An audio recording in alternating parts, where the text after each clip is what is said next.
होते हैं, पानी में गिर जाते हैं, है ना।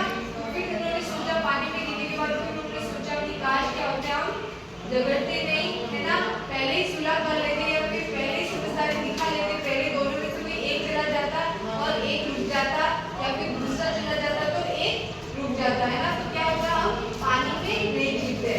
तो तभी उन्होंने सोचा कि आज के बाद हम कभी भी किसी के साथ झगड़ा नहीं करेंगे, है ना। अगर कोई काम कर रहा है तो, है ना, एक कोई एक साथ काम कर रहा है तो एक रुक जाएगा और एक को करने देगा, फिर वो उसका काम खत्म होगा तो फिर दूसरा काम करेगा, है ना। तो इस कहानी से हमें क्या शिक्षा मिलती है कि हमें कभी भी झगड़ा नहीं करना चाहिए, है ना। कभी भी कोई काम है तो मिल बांट के करना चाहिए, या फिर कोई दो एक ही काम को दो जने कर रहे हैं, है ना, अगर एक ही जना कर सकता है उस काम को तो पहले किसी एक जने को करना चाहिए, फिर उसके खत्म होने के बाद दूसरे को काम करना चाहिए, है ना।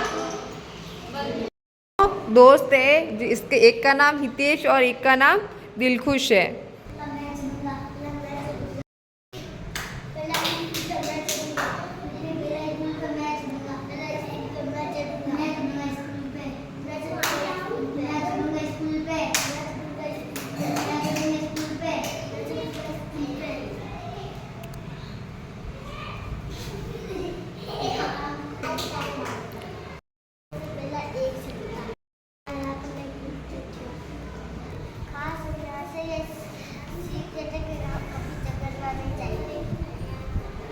तो बच्चों, आप लोगों ने क्या सीखा इस कहानी से कि हमें क्या करना चाहिए, हमेशा कभी भी झगड़ना नहीं चाहिए, है ना। क्या करना चाहिए, हमें झगड़ना नहीं चाहिए। नहीं सुनाई ना, उस कहानी में कितने जने थे, दो। वो दोनों क्यों झगड़ रहे थे, झगड़ा कर रहे थे, क्यों कर रहे थे,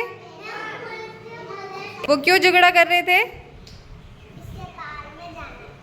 दोनों को एक दूसरे को उस पाल के ऊपर जाना था, है ना।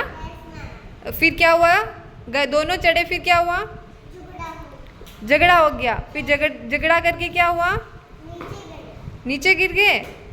फिर वो झगड़े तो फिर उन्होंने क्या कहा, अभी कहानी सुनी, उस कहानी में क्या होता है, कौन झगड़ते हैं, झगड़ा कौन करते हैं, क्यों करते हैं, पानी के ऊपर, पानी की पाल के ऊपर चढ़ने के लिए, है ना। फिर वो झगड़ते झगड़ते क्या होते वो करते हैं, नीचे गिर जाते हैं। फिर वो नीचे गिर के क्या बोलते हैं, क्या, झगड़ा नहीं होना चाहिए ना, कि हमें क्या करना चाहिए, झगड़ना नहीं चाहिए। कहानी सुनी भी, क्या हुआ उस कहानी में, हाँ, फिर